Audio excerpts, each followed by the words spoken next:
¿Existen realmente los fenómenos paranormales? ¿Hay vida después de la muerte? ¿Son verdaderas las historias de apariciones? Estas y muchas preguntas más parecen no tener respuesta. ¿Existen realmente Muy buenas los tardes, fenómenos bienvenidos sean paranormales? todos ustedes. Esto es un programa más de Un Café con Almalí. Hoy es viernes y estamos todos muy consternados a nivel mundial por la muerte de Nelson Mandela. Fue un líder, un personaje, un ejemplo a seguir que era coherente y congruente en su forma de hablar, en su decir y en su actuar. Muchos sabemos la historia de Nelson Mandela, muchos no sabemos la historia de Nelson Mandela. Lo que sí les puedo decir es que el mundo está muy triste, el mundo está consternado, el mundo está de luto. Descanse en paz, Madiba, como le decían muchos, que quiere decir abuelo, y desde aquí, desde México, en el lugar donde estés, Net Channel te manda un beso, Nelson Mandela. Y nosotros iniciamos con un tema muy controversial. Nosotros iniciamos este programa que va a estar, bueno, ¿qué les puedo decir?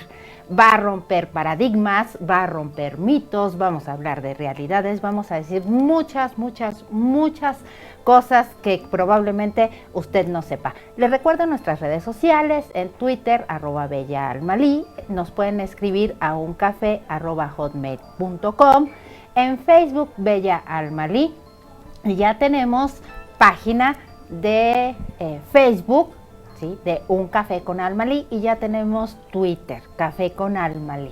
Entonces, tienen todas las opciones para que se puedan comunicar con nosotros. Escríbanos qué es lo que quieren ver, qué es lo que quieren escuchar.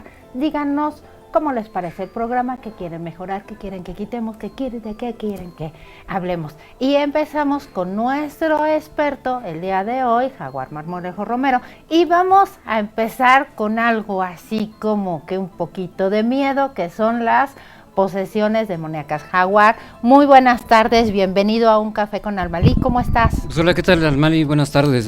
Pues estamos bastante bien, un poquito acalorados hoy en la Ciudad de México, pero estamos bien aquí ya, dispuestos a hablar acerca del tema. Perfecto. Jaguar, posesiones demoníacas. Yo debo de entender que posesiones demoníacas, no son buenas, por llamarlo de alguna forma, o no son, digamos, de buena vibra, o son malditas, o... Explícanos bien exactamente de qué se trata posesiones demoníacas. ¿A qué se refiere? ¿A que un demonio entre en mi cuerpo y me posee y entonces yo, como el exorcista, hago mil cosas y todo eso? Pues bueno, lo de posesiones demoníacas ha sido más que nada estudiado, pero por la Iglesia Católica. Obviamente, al ser estudiado por la Iglesia Católica y no haber sido iniciado el estudio por parte de científicos, obviamente sí se ve como algo malo, ¿no? Porque obviamente el diablo es la contraparte del bien. Lo de las posesiones demoníacas, pues obviamente los primeros estudios que se hicieron fueron en la época medieval y eran justamente los la Santa Inquisición quienes se encargaban obviamente de ver estos casos, ¿no? Hubo un caso, de hecho, yo creo que el más sonado que se hizo en Francia, en un pueblo llamado Loudun en 1634, llamado Las Posesas de Loudun, que incluso se hizo una película, se han hecho reportajes en torno a eso. Entonces se hablaba de que en un monasterio unas monjas ursulinas fueron poseídas todas por un demonio supuestamente llamado Peregrino. Obviamente toda esta investigación lo hizo el mismo clero católico. Entonces se hablaba de cosas, o sea, si tú lees el texto tal cual, la investigación que hicieron los monjes, pues nos van a sorprender sin duda, ¿no? Porque se habla de que aullaban, de que pegaban brincos más allá de los 2-3 metros, que blasfemaban, que, en fin, era un pandemonio totalmente Sí existen, sí es cierto que hay, bueno, yo puedo entender y estoy, consciente, yo estoy totalmente de acuerdo, y ustedes no me dejarán mentir, también están de acuerdo con nosotros, en que como hay cosas buenas, pues también debe haber la contraparte, ¿no? Para que haya un equilibrio en la vida. Pero sí es así, de veras, como se ven en las películas, o como se leen en los libros, o como la iglesia nos nos los ha dado a entender, sí, de verdad, toma posesión digamos que el ente, el espíritu o como le quieras llamar, toma posesión del cuerpo y se transforma y la cara se transforma, ¿de verdad sí es cierto? O también la iglesia como que le ayuda un poquito para meternos el miedo, que por cierto ya tuvimos un programa aquí que hablaba de la culpa precisamente, del pecado y todo eso, o como que también le aumentan, le echan de su cosecha para que nos dé miedo. Bueno, por eso al inicio de ahorita de la plática acerca de este tema, hice hincapié en que todo esto ha sido investigado por el clero católico. Ellos han sido quienes han tomado la batuta. Por lógica, yo sí, si me lo preguntas a mí a título personal, yo te puedo decir que sí siento que sea un poquito manipulado, porque el caso que comencé yo a platicarte de las monjas de Loudun, tuvo que ver mucho ahí un sacerdote llamado Pedro Granier, y este personaje supuestamente lo acusaban, todas estas monjas que estaban posesas, lo acusaban directamente a él de haberlas embrujado y de haber provocado y desatado todo esto. Obviamente este personaje en esa época de oscuranterismo fue condenado y fue quemado en la hoguera. Entonces, obviamente, cuando empiezas a investigar todo esto, te das cuenta que hay algo trasfondo. Obviamente fue un personaje, pues, no muy querido dentro de la Iglesia Católica, y pues se utilizó, digamos que toda esta situación para acusarlo y llevarlo a la hoguera, al final de cuentas. Bueno, vamos a suponer que se da en un momento dado, ¿sí? Una posesión, ¿sí? Dentro de la información que tú tienes y de todas las investigaciones que has hecho y todo, ¿qué es lo que se debe hacer o cuál es la forma correcta, ¿sí?, de actuar ante un hecho eso? O sea, salgo corriendo con el padre, con el sacerdote, lo volteo y lo hago así, me voy corriendo yo porque igual y me da miedo que me vaya a pasar lo mismo. Ya sabes, se hablan de muchas cosas, que del agua bendita, que de los crucifijos, que si les empiezas a decir de groserías, etcétera, etcétera, etcétera. Bueno, mira, ahora que ya tenemos afortunadamente a la ciencia también estudiando un poco de este tema, se ha dado ya la tarea de investigar ciertos síntomas que supuestamente tienen estos posesos, ¿no? Como por ejemplo, vimos en la película y se ha hablado también de que en algunos casos existe lo que es la dermografía, es decir, cuando se aparecen palabras o números en la piel del supuesto poseso, ¿no? Se ha visto que muchas veces esto no tiene nada que ver con posesiones demoníacas, sino tiene que ver más que nada con la psique del sujeto. Exactamente, la mejor podría ser, y me estoy quizá metiendo en camisa de 11 varas, podría ser, y lo vamos a tratar más adelante en un tema específico, podría ser esquizofrenia, por ejemplo. Por supuesto, sí, ¿no? O sea, digo, en eso hasta que tanto la ciencia no entre a fondo y haga un estudio muy concienzudo acerca de esto, pues se va a seguir tratando de esa manera, ¿no? Como un supuesto poseso, ¿no? También se habla de que puede hablar algún otro idioma que no conocía absolutamente, ¿no? Se ha visto que incluso personas que no saben hablar otro idioma, a lo mejor bajo hipnosis pueden hablar una lengua totalmente desconocida. Exactamente. Y además, déjame decirte que dentro de las investigaciones que hice yo también, no nada más en cuestión de posesiones se puede hablar otro idioma. También, vamos, lo muy sonada lo que todos sabemos, ¿no? La venida del Espíritu Santo, ¿sí? El día de Pentecostés, en donde todas las personas hablaron diferentes idiomas y no lo sabían. Podría hablarse esa también como una posesión, no demoníaca, pero bueno, como una posesión del Espíritu Santo. Y hay retiros, y hay talleres, y hay lugares especiales en donde se va exclusivamente a eso, a ser poseído por el Espíritu Santo, ¿sí? Y ya no hablamos de posesiones demoníacas, sino hablamos de posesiones.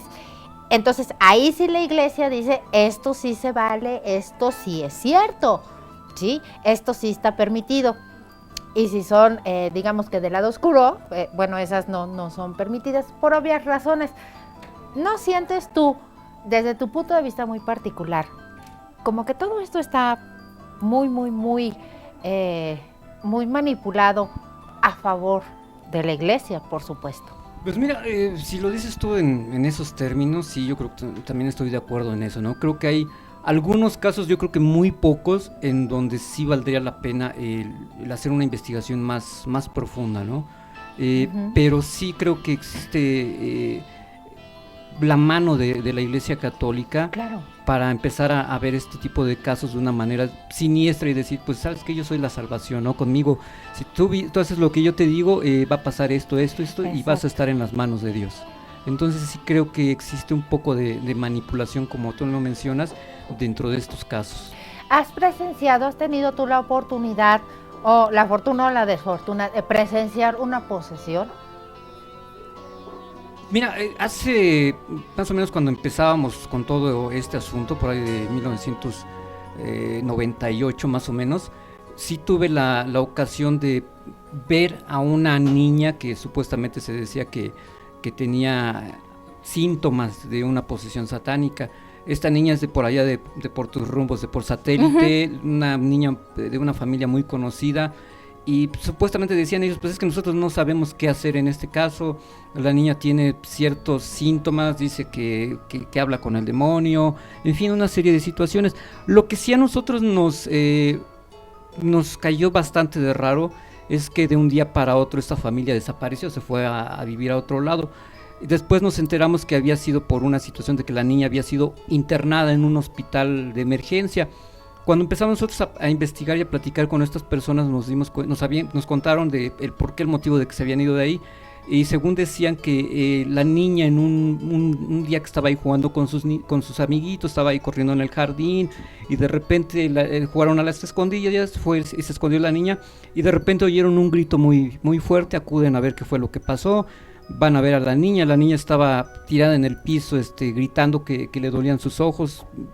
Llaman a los médicos la empiezan a checar, la evalúan, la suben a una ambulancia, y una vez que llega ya a la clínica, los médicos la revisan y se dan cuenta de que las córneas las tenía completamente calcinadas, lo cual sí pues nos dejó un poquito choqueados, y pues como para investigar ese caso más a fondo. Te digo, desafortunadamente la familia perdió contacto con todos sus conocidos, y ya no pudimos saber nada acerca de esto, ¿no? Fue lo único que nos enteramos, y sí es algo, te digo, que yo creo que digno de investigarse, ¿no? Puede haber una posible explicación con otro tema que vamos a tocar un poquito más adelante, que creo yo puede tener ahí su origen, esto que les estoy comentando. Puede ser. ¿Y qué recomiendas o no recomiendas? Exactamente qué es lo que puedes decirle a las personas que nos están viendo en caso de que presencien una cosa de esas? Una posesión demoníaca, o una posesión, o bueno, algo que parezca ser los síntomas que puedan creer. Yo creo que primero se debe de acudir a especialistas, ¿no? Para que evalúen a la persona y vean si no tiene algún desorden psiquiátrico, ¿no? Y no nada más de la iglesia, ¿no? Porque corremos todos con el sacerdote, no nada más de la iglesia, sino también con psiquiatras también, y una serie de estudios, súper completos, para saber si efectivamente es o no es un fenómeno de esta magnitud. Efectivamente, sí. Digo, y desafortunadamente las películas hollywoodenses han desvirtuado un poquito todo este tema, porque, por ejemplo, hablamos de la gran película que es un ícono, el Exorcista, de William Blake. Si vemos la biografía de William Blake, él era un hombre completamente religioso. Entonces, obviamente, la óptica que él tenía de ese hecho que tuvo conocimiento, obviamente también lo trasladó a la religión y lo vio de esa manera. Claro. Pero obviamente, si nosotros nos damos cuenta en los créditos de las películas, o de repente cuando vemos una película dice, esta película está basada en hechos reales, no quiere decir que la película, todo lo que pasa ahí textualmente sea así como pasó. Es que si no vendes. Es hollywoodense, sí, exactamente, es hollywoodense. Si ustedes pueden estudiar el hecho que realmente sucedió, jamás el niño, porque fue un niño, nunca caminó como vemos en la película, Linda Blair, bajó las escaleras tampoco flotó, en fin, eran cosas menores. Así, o sea, de proyectil, tienen que vender de alguna u otra forma, Hollywood tiene que vender, tiene que recuperar la inversión. Totalmente. Y finalmente nos vamos al morbo, ¿sí? Si no manejan ese tipo de cuestiones, no hay morbo, y la gente no asiste a las salas de cines, porque todas las películas de ese tipo vamos por morbo. Y nosotros vamos a un pequeño corte comercial, no es ninguna posesión, ¿sí? Simplemente es un pequeño corte comercial para que vayamos rápido a hacer algunas cosas. Usted no se despegue de su monitor. Esto es Un Café con Almalí. Regresamos.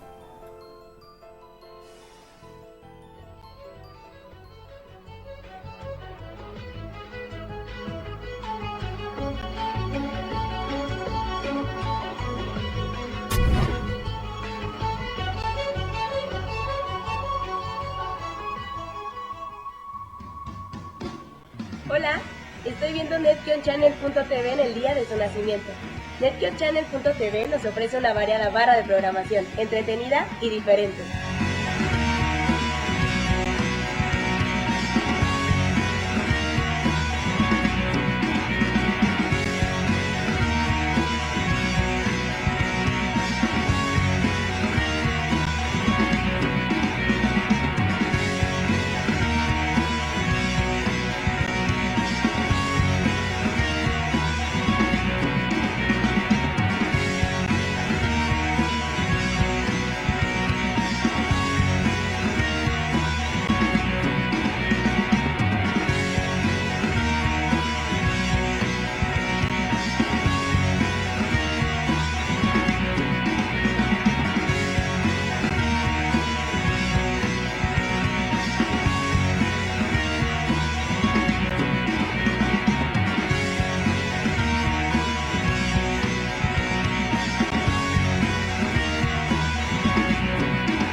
Con NetGeoChannel.tv tienen la oportunidad de estar enterados de noticias, de los mejores espectáculos deportivos, de las mejores recomendaciones tanto de teatro como de cine. ¿Qué esperan para instalar esta aplicación en sus dispositivos móviles? Ingrese a su tienda de apps en su dispositivo y le da clic en el logo de net-channel.tv. Y totalmente gratis, usted podrá disfrutar de nuestra programación desde cualquier lugar. Ahora que ya tienes la aplicación, estás a punto de entrar a una nueva forma de televisión. La televisión por internet no tiene límites. Llegamos a todo el mundo con un simple clic. Así, net-channel.tv se incorpora al mundo vertiginoso de las comunicaciones y pone en alto el nombre de México al estar a la vanguardia tecnológica con una televisión comprometida, divertida y otras cosas más que irás descubriendo cada vez que te conectes al canal.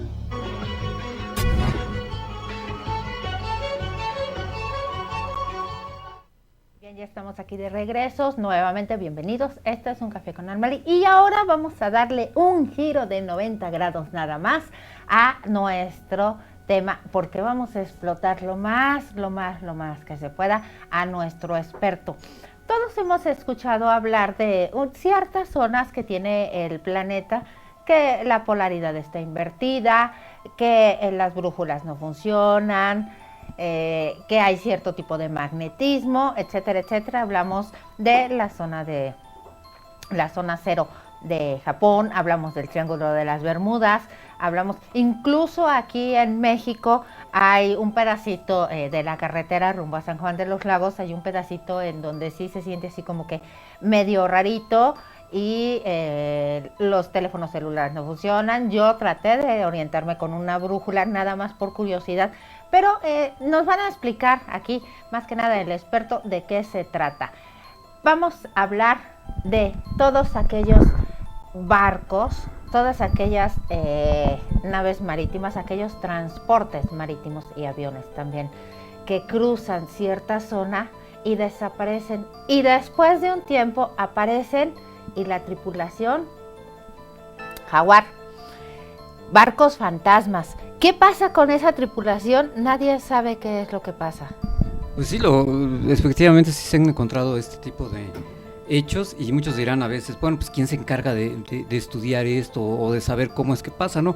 Existe una empresa que se llama Lloyd's, que fue fundada en 1842 por unos hermanos de apellido también Lloyd, y que son los que se encargan de asegurar las cargas de los barcos, Por lógica que ellos, si de repente se pierde un barco o se hunde, ellos tienen que hacer la investigación de qué fue lo que pasó o por qué sucedió todo este tipo de situaciones. Entonces, esta empresa llamada Lloyd's se ha encargado justamente de ir recabando esa información de los barcos que de repente desaparecen y en algún momento los llegan a reportar otros barcos y dicen que los vieron a la deriva. Estamos viendo aquí ahorita algunas imágenes pues alusivas justamente a este tema y sí han sido hechos pues que sin duda han de alguna manera de repente se ha dicho que probablemente se trate de piratería, pero lo más curioso de todo esto que cuando se han encontrado algunos barcos a la deriva, que sí se han logrado encontrar, ha sido con la carga totalmente intacta. Lo único que ha desaparecido es la tripulación. De la tripulación no se ha sabido absolutamente nada. La carga está intacta. Han hecho peritajes dentro de los barcos. No se ve que lo hayan abandonado de manera sucesiva. Los chalecos salvavidas se encuentran en su lugar. Si lleva en ese caso algunas embarcaciones también salvavidas están también en su lugar perfectamente. La carga está acomodada en su sitio. En algunos casos no se mandó ni siquiera una señal de SOS. Y barcos muy antiguos, ¿no? Desde barcos muy antiguos. En la actualidad. Exactamente, ha habido ese tipo de situación, ¿no? Por eso se le llaman barcos fantasmas, porque de repente los han encontrado en las rutas marítimas, los han reportado pero no saben exactamente qué ha pasado con la tripulación, ¿no? Hay veces que hay barcos que los encuentran en una misma ruta, otros los han visto en distintos lugares, pero la tripulación no se sabe absolutamente nada. Hay un caso que sí alarmó bastante y creo que ha sido el único del que se tiene noticia, en que de cierta manera se encontró a la tripulación, pero digamos que se encontraron sus restos de la tripulación, más no se encontró completos. O sea, encontraron pues como unos sí y otros no. No, los encontraron, incluso el timonel, el que iba manejando la nave, lo encontraron, pero daba la impresión como si ya hubieran pasado 40 años más o menos ahí en ese puesto, ¿no?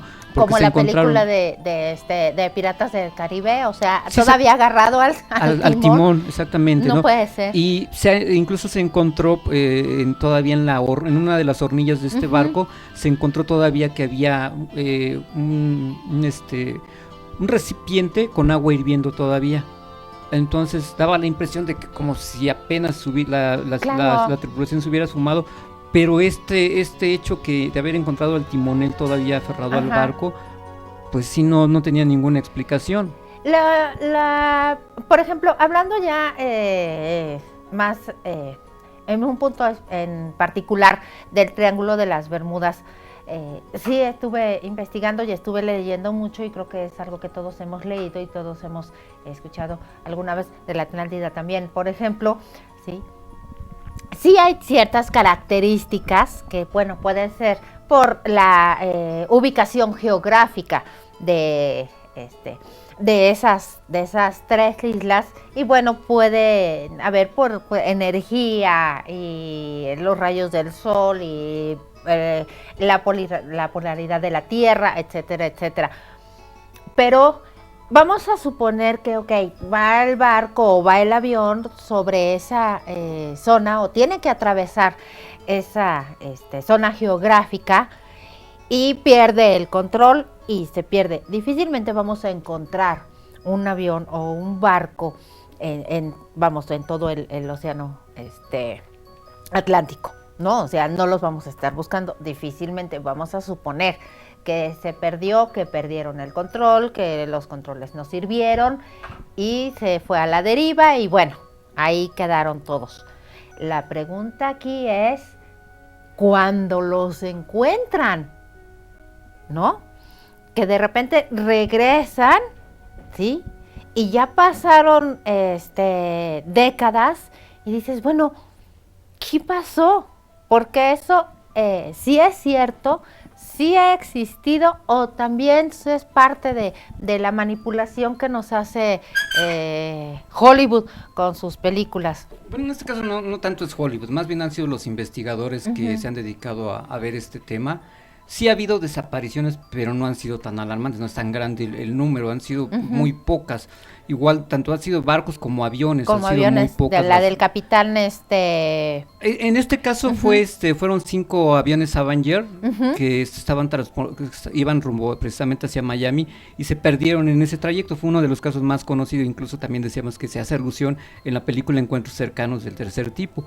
Se hace esa alusión justamente que supuestamente se encuentran los aviones ahí, pero en este caso han sido, te digo, muy pocos los que han pasado por el Triángulo de las Bermudas y se han perdido. Lo que sí han reportado los que han pasado por cerca de ese lugar o han atravesado completamente las islas entre las Bahamas, Cuba y Miami. Y Miami. Lo que sí han, coinciden todos en que las brújulas sí pierden totalmente el control, los radios también se salen totalmente fuera de comunicación, pero nada más, ¿no? Hay quienes han reportado, muy pocos los casos, que les da la impresión como si de repente hubieran, textualmente son las palabras de ellos, no son mías, que es como si entraran a otra dimensión, que ven que el cielo cambia de color, que ven un paisaje totalmente distinto. Un piloto habló nada más, no se conoce otro caso, pero un solo piloto fue el que dijo, es que yo vi otro, era como si de repente hubiera cruzado hacia otra dimensión, hubiera visto un paisaje totalmente ajeno al terrestre, ¿no? De ahí en fuera no ha habido otra cosa más extraordinaria, no hay quien se aventura a decir que ahí abajo están las ruinas de lo que fue la antigua Atlántida y que eso es lo que está provocando la perturbación magnética, ¿no? Es una posible teoría, no es una verdad absoluta, pero podría ser algo de eso, puede que tenga a lo mejor alguna explicación dentro de esto que estás diciendo. Claro, y además ahorita con tanta tecnología que tenemos al alcance, tanto avance que ha tenido la tecnología, difícilmente puede suceder. Yo entiendo que la mayor parte de todos esos sucesos de barcos, o bueno, de naves, ya sea acuáticas o aéreas que se perdieron, no había la tecnología que ahora tenemos, y es lo que mencionaba en un principio del bloque, ¿no? A lo mejor sí, efectivamente, las brújulas no funcionaban, no tenían la tecnología, no tenían todos los avances que tienen ahorita, se perdieron, se fueron a la deriva y por supuesto que se les acabó la comida y todo eso y vamos, fallecieron o bueno, se perdieron o a lo mejor llegaron a una isla que todavía no ha sido descubierta, no se encontraron, no tienen manera de comunicarse, como la película de Náufrago, ¿no? No tienen manera de comunicarse y a lo mejor están ahí y están, o sobrevivieron unos años. No precisamente hablar de desaparición o hablar de una abducción, por ejemplo, sino sí estamos conscientes de que algo hay raro en esa parte. Sí estamos conscientes de que hay muchos barcos que se han encontrado, que no se encuentran restos de la tripulación, sí, que es muy raro. Vamos a suponer, si se encuentran con piratas, que hasta la fecha los hay, sí, no como los que salen en las películas, pero pues hasta la fecha hay piratas. Digo, lo primero que me llevaría yo sería la mercancía, que es lo que le puedo sacar ganancia o la puedo vender. Yo para qué quiero la tripulación, ¿no? Y al contrario, se encuentran los barcos con la mercancía intacta y la tripulación brilla por su ausencia. O a lo mejor pasó algo y todos corrieron y todos se lanzaron al mar. Sí, bueno, te digo, en las investigaciones que ha hecho esta aseguradora Lloyd's, se han hecho investigaciones precisamente, te digo, muy profundas, y es como te digo, no da la impresión de que haya habido un repentino ataque de histeria en todos ellos y hayan saltado o algo así. O sea, se supone que se han hecho investigaciones exhaustivas y es como simplemente la tripulación hubiera desaparecido de la nada. De la nada. Sí, o sea, estamos ahorita aquí, de repente desaparecemos. Ahorita estamos y al ratito ya no estamos. Exactamente, da la impresión de eso por lo que se ha hecho, ¿no? Ahorita ya recientemente no se ha sabido que haya alguna desaparición de un avión o una embarcación, no se sabe, ¿no? O como que ya No todos ha le dan la habido. vueltecita, ya no cruzan y como que le rodean No, también. yo creo que son de las cosas que siempre sorprenderá, ¿no? Entonces, pues una noticia así, tú sabes que ahorita precisamente en esta época daría la vuelta inmediatamente, ¿no? Entonces, sí es algo que estamos, o están todos los que nos encargamos justamente de ver todo este tipo de situaciones, pues al tanto, ¿no? A ver qué está pasando de nuevo. Claro. ¿Cuáles son las características en común que tienen todos los barcos, aparte de que la tripulación desaparece? Pues mira, las características dentro de lo que cabe es de que nunca mandaron un SOS, de que es justamente lo que acabamos de estar mencionando, la bodega donde llevan la carga está totalmente intacta, no ha sido violada ni nada. La tripulación pues obviamente está ausente. ¿Y todos son de la misma época? No, no, no, no, no, no, no. Desde que empezó Lloyds a investigar estos casos, ha habido distintos años y distintas épocas en que ha habido desapariciones. No es algo cíclico ni que haya pasado durante un cierto periodo del año o dentro de 10 años o cada 15 años. No, eso ha ido variando repentinamente, ¿no? De lo último que yo supe fue una embarcación llamado Silvia Eleosa en 1975 más o menos, que desapareció en el Triángulo de las Bermudas. ¿Y todos son de carga? ¿Eso sí? No. Ha habido otras embarcaciones que han sido de recreo también y que han desaparecido, ¿no? Curiosamente siempre han sido barcos muy pequeños, nunca han sido barcos de gran eslora, o sea, más allá, más grandes. Entonces han sido curiosamente barcos pequeños y pues bueno, ahí está el misterio. Yo creo que hace falta echarnos un chapuzón en todo esto, empezar a investigar más acerca de todo esto, porque muchos dicen, no, pues es que probablemente se hundieron. Bueno, si se hundieran tarde o temprano, algunos fragmentos de estos barcos saldrían a flote y estarían ahí flotando en la parte de este océano, ¿no? Pero no se han encontrado nada de esto. También es como si de repente los barcos que desaparecieron totalmente se hayan esfumado de esta dimensión, ¿no? Entonces, obviamente de ahí parte también uno de los mitos, por decirlo así, de algunos investigadores que dicen que probablemente sea una puerta abierta a otras dimensiones, ¿no? Puede ser. Puede ser, exactamente, digo, teorías igual también pueden ser bastante amplias, ¿no? Algunos otros también sugerían que probablemente tenía cierto contacto a lo mejor con los extraterrestres, que a lo mejor venían y secuestraban a los humanos o secuestraban los barcos por completo, pero pues tampoco se tiene una evidencia lo suficientemente sustentable como para decir, claro, si es que es esto. Vamos, si el Costa Concordia ya se comprobó que, bueno, en el resultado que dieron finalmente se comprobó que el capitán no estaba en su pleno juicio y fue error humano, y lo que ocasionó que no puede pasar, ¿sí? En alta mar con ese tipo de barcos y ese tipo de tripulación, ¿no? Entonces es difícil también decir algo muy, muy certero. Que las leyendas continúan, claro que sí, las leyendas continúan, que nos dan, hay mucho, mucho material de qué hablar, que la misma humanidad nos ha dado todo ese material, y muchos que han pasado de generación en generación, muchos se han inventado, muchos sí, efectivamente no tienen explicación, y muchos también, ¿por qué no? Yo quiero mis 5 minutos de fama, yo lo invento, volvemos a lo mismo ahora con la tecnología que tenemos, ¿sí? Hago mi video y escribo mi libro, exacto, o mi serie, en fin, sí, desafortunadamente se presta mucho a eso, ¿no?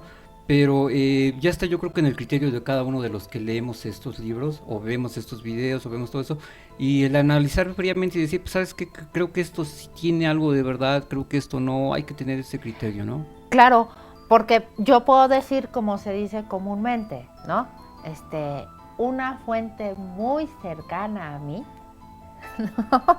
O yo fui testigo, pero como soy una persona muy discreta y como soy una persona muy tímida, no quiero hacerme fama de esto y no voy a dar entrevistas y no voy a hacerlo público, pero sí fui testigo de lo que pasó. Y no es cierto, ¿no? Lo que quiere es dinero. Mira, muy buen tip. Lo que quieren es dinero y se hacen famosos a raíz de eso, como muchos personajes se han hecho famosos, o muchas personas se han hecho famosos a raíz de este tipo de cuestiones. Hablando de los barcos fantasmas, Jaguar, cuando los encuentran o los que han encontrado, ¿por qué no están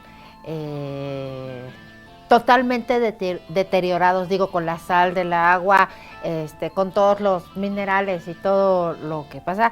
¿Por qué no está tan deteriorada? ¿Por qué no se deshace si son de madera? Pero ¿qué te parece si me respondes esto? ¿Sí? Después de un corte, ustedes no se vayan, no se despeguen de su monitor. Nos vamos a un pequeñísimo corte y regresamos. Esto es Un Café con Alma Lee. No se muevan.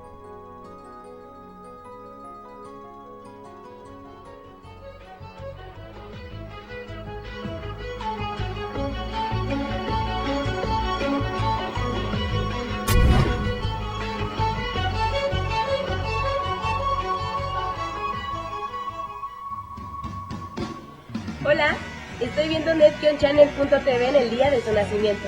NetGeonChannel.tv nos ofrece una variada barra de programación, entretenida y diferente.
Con NetGeonChannel.tv tienen la oportunidad de estar enterados de noticias, de los mejores espectáculos deportivos, de las mejores recomendaciones tanto de teatro como de cine. ¿Qué esperan para instalar esta aplicación en sus dispositivos móviles? Ingrese a su tienda de apps en su dispositivo y le da clic en el logo de net-channel.tv. Y totalmente gratis, usted podrá disfrutar de nuestra programación desde cualquier lugar. Ahora que ya tienes la aplicación, estás a punto de entrar a una nueva forma de televisión. La televisión por internet no tiene límites. Llegamos a todo el mundo con un simple clic. Así, net-channel.tv se incorpora al mundo vertiginoso de las comunicaciones y pone en alto el nombre de México al estar a la vanguardia tecnológica con una televisión comprometida, divertida y otras cosas más que irás descubriendo cada vez que te conectes al canal.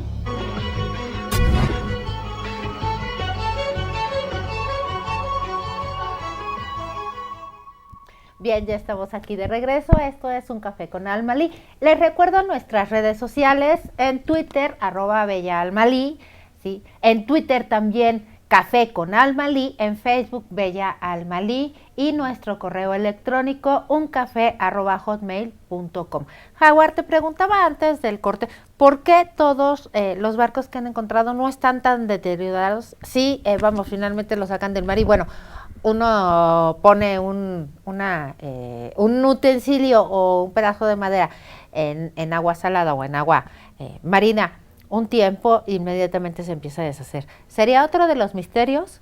Bueno, en algunos casos sí que son, la verdad, muy pocos, pero en otros casos sí se ha encontrado totalmente el barco deteriorado, obviamente sí han pasado los años, y si el barco, pues obviamente como es de madera, en el caso de los que son de madera, sí presentan algunos deterioros. En el caso de cuando ya se empezaron a hacer de acero, pues sí, también tiene algunos deterioros, pero es muy poco, ¿no? Y yo creo que sí, efectivamente, dentro de lo que tú dices, es algo que de otro más de los misterios que probablemente tiene que ver esto, ¿no?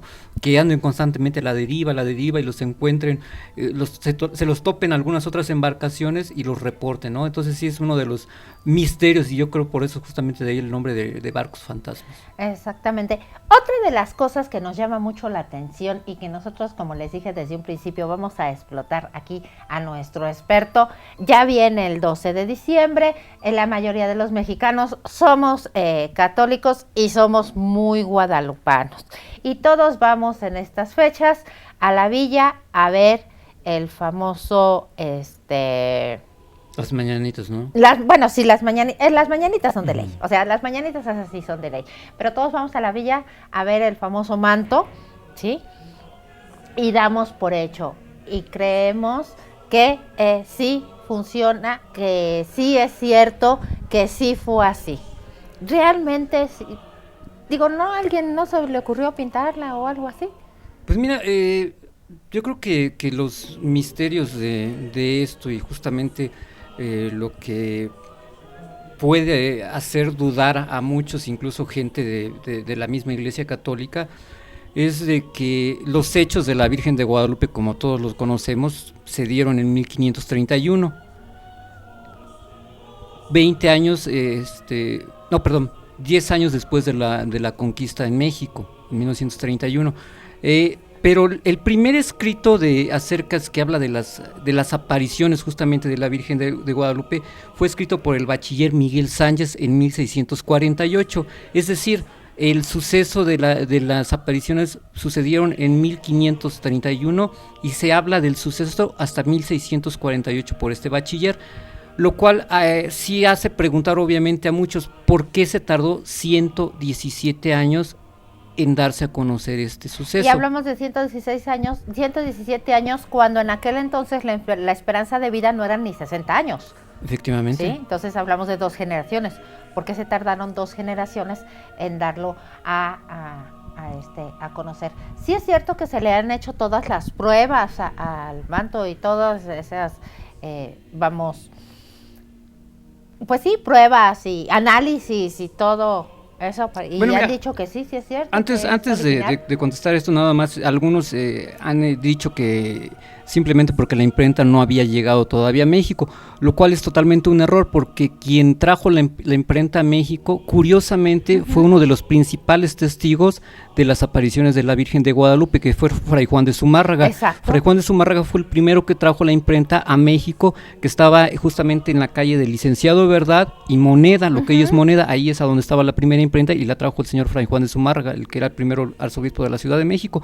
Entonces no podemos decir que no pudo haber escrito nada, y principalmente viniendo de una eminencia de estas características. O siendo un hecho tan importante, exactamente, ¿no? Exactamente. Un parteaguas en ese momento. Y que el arzobispo de México nunca haya dado cuenta de esto, entonces sí hace dudar todo esto, ¿no? Que el arzobispo jamás haya dicho nada, que se haya dicho después de 117 años el suceso. Incluso a Miguel Sánchez, al bachiller Miguel Sánchez, se le cuestionaba de dónde él había adquirido todo esto, y él decía, bueno, es que yo lo adquirí de escritos antiguos, pero nunca dijo exactamente de qué. Incluso se hicieron algunas investigaciones, pero nunca se llegó exactamente a esclarecer de dónde él obtuvo supuestamente toda esta información, que él dice. Y volvemos a lo mismo, manipulación.